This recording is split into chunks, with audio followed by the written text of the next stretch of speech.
E lá no Congresso Nacional, nesta semana, também foi concluída a regulamentação da reforma tributária. Agora basta a sanção do presidente Luiz Inácio Lula da Silva. Sobre esse assunto e também, claro, toda essa agenda de votações no Congresso Nacional, o CNN 360 recebe agora o deputado federal Baleia Rossi, do MDB de São Paulo, autor da PEC da reforma tributária e também presidente nacional do partido.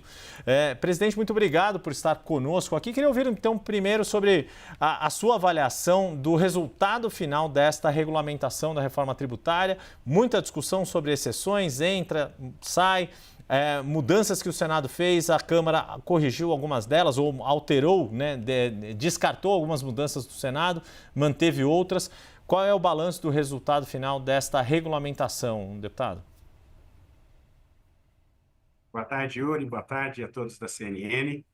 Acho que foi uma votação histórica. Claro que o ideal seria a PEC 45, como eu apresentei em 2019, mas a gente sabe que tanto a Câmara quanto o Senado se debruçaram sobre a reforma tributária, fizeram ajustes, fizeram modificações, e nós temos hoje o texto que é o texto politicamente possível, mas um grande avanço para fazer a nossa economia voltar a crescer, para simplificação tributária, que é o escopo principal dessa proposta. O importante é que depois de décadas de discussões, nós conseguimos ontem colocar um capítulo final a essa novela da reforma tributária. Agora nós vamos ter a transição, mas o Brasil vai adotar o IVA, o Imposto de Valor Agregado, que já é utilizado por mais de 170 países no mundo. Os países mais desenvolvidos utilizam essa sistemática de cobrança de imposto sobre consumo, que muda no Brasil. A cobrança que era na origem, hoje ainda é na origem, e vai 100% para o destino, simplificando, acabando com o contencioso tributário, diminuindo bruscamente o custo Brasil e dando condições de competitividade para as nossas empresas para gerar emprego e renda. Então, estou muito otimista, sei que isso não é da noite para o dia, mas nós demos uma contribuição daquela que é a reforma mais importante das últimas décadas no nosso país. Pois é, o senhor falou, deputado, da noite para o dia, que a reforma tributária vai ter efeitos ao longo de tempo, ali de anos, ali, até por essa transição também ter sido negociada, acordada de uma forma bem paulatina, justamente para estados e municípios terem efeitos ali tranquilos ao longo do tempo. O que tem acontecido da noite para o dia é o assunto que a gente estava tratando aqui, a alta do dólar e toda essa expectativa em torno do pacote de votações relacionadas a questões fiscais. Queria ouvi-lo sobre a posição do MDB, em especial pelo fato de que o líder da sua bancada, o deputado Zinaldo Bulhões, é relator de uma das propostas mais importantes, aquela que altera benefícios sociais, pode ajudar bastante nessa fechamento de contas, mas que também é um dos temas que mais tem enfrentado resistência. O senhor está confiante de que o governo, que o Congresso vai conseguir aprovar toda essa agenda que o governo colocou em tão poucos dias? A gente está aí há 3 dias de acabar a semana. A questão do ajuste fiscal, do equilíbrio fiscal, não é uma questão de governo ou de oposição, é uma questão de convicção.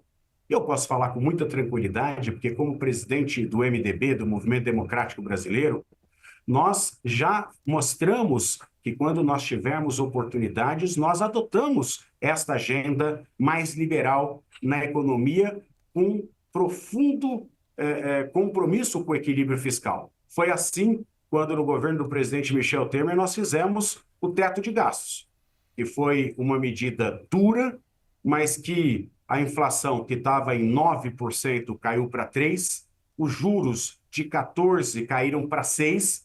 Então, quando você tem um compromisso com o equilíbrio fiscal, os resultados vêm.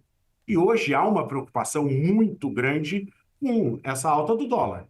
A gente sabe que dólar alto pode significar inflação alta. E quem perde com inflação alta é a população, e principalmente os mais pobres. Então, não é simplesmente uma questão de oposição ou de situação. Acho que o Congresso Nacional tem a responsabilidade de votar essas medidas que vão sinalizar para a economia, para o mercado, para todos, que é preciso economizar. E se economizar, a gente consegue diminuir juros, a gente consegue segurar a inflação em patamares razoáveis e fazer com que o país volte a crescer e que a população tenha uma vida melhor. Então, eu tenho convicção que hoje ainda nós vamos votar o projeto de ajuste que o Isnaldo, nosso líder do MDB, é o relator, e a PEC que o deputado Moses Rodrigues também é o relator. Eu acho que esses dois projetos, junto com o projeto que nós votamos ontem de relatoria do Átila, elas dão exatamente a dimensão da responsabilidade que o Congresso Nacional tem hoje de sinalizar que há uma boa vontade, que há um esforço concentrado para que tenhamos equilíbrio fiscal no nosso país. Essa convicção que o senhor falou, deputado, está faltando da parte de, se não do governo, mas de setores do governo ou do próprio presidente Lula, não está conseguindo ser convincente para a sociedade de que ele tem esta mesma convicção em torno do equilíbrio, embora ele tenha reiterado, ele tenha falado que respeita, que é responsável do ponto de vista fiscal? Olha, o ministro Fernando Haddad tem trabalhado muito no sentido de buscar equilíbrio fiscal, né?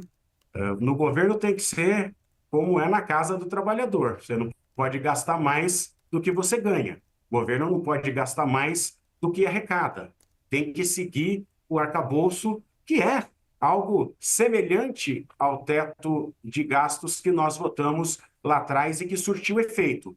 Eu acredito que hoje o Congresso Nacional, a Câmara e o Senado vão dar essa contribuição, independentemente de ser partido de situação ou de oposição. Se você acredita numa economia mais liberal, com profundo respeito social, você tem que dar essa contribuição. Porque você imagina, se nós não votarmos esse projeto, o dólar está 6,24, vai continuar aumentando.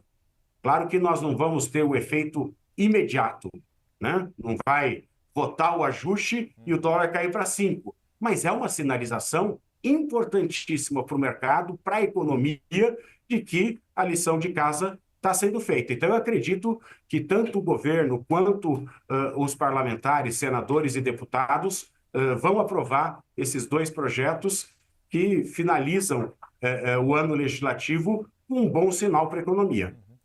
Presidente, já olhando para o ano que vem, a gente tem toda uma expectativa de que o presidente Lula faça alguma reforma ministerial. O MDB tem ministérios importantes, como, para a gente estar tratando aqui do ajuste fiscal, ministra Simone Tebet no Planejamento e Orçamento, os ministros Renan Filho e Jader Filho em duas pastas bastante importantes, como Transportes e Cidades.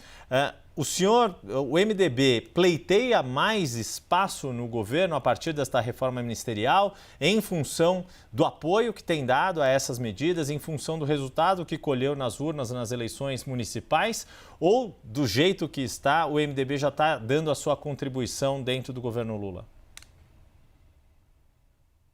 Olha, o MDB, no começo desse governo, resolveu ser colaborativo, propositivo, tanto é que nós colocamos algumas agendas que avançaram, como salário igual para homens e mulheres, que foi uma defesa, inclusive, da ministra hoje, Simone Tebet, quando foi nossa candidata em 22 à presidência da República, o pé de meia que se originou no governo do Renan Filho, quando era governador de Alagoas, a COP30, que vai acontecer no Pará, do governador Helder Barbalho, a reforma tributária, que foi algo que nós começamos lá atrás, mas que avançamos neste período e ontem entregamos, nós não temos nenhuma reivindicação de mais espaço no governo. A gente tem ajudado na agenda, a gente tem contribuído com as votações aqui no Congresso Nacional e acho que nós temos o dever de fazer essas discussões,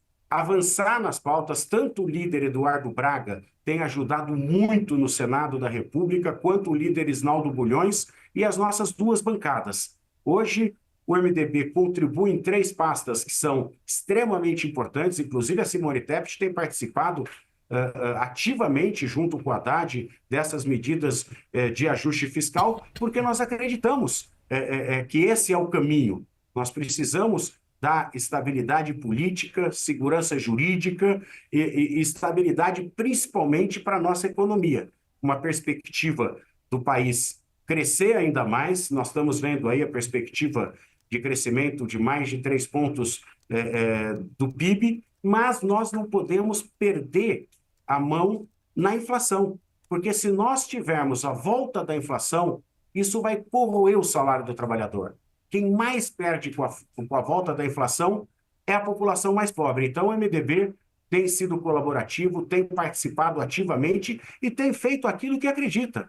Foi lá atrás o MDB que propôs a reforma trabalhista, que hoje está dando os resultados. Ela não foi muito bem compreendida naquele momento, mas hoje nós temos os menores índices de desempregos, graças também ao que representou a reforma trabalhista. E a reforma da Previdência, que também se originou no governo do MDB, que depois foi votada no governo passado, que hoje todos sabem que ela é fundamental para que a economia pudesse chegar até aqui. Então, são reformas estruturantes que está, inclusive, nos programas que foram escritos pelo MDB, a Ponte para o Futuro, o Todos por um Só Brasil, estudos da Fundação Ulisses Guimarães, que colocam essas propostas como algo que o MDB abraça e acredita que é o melhor caminho.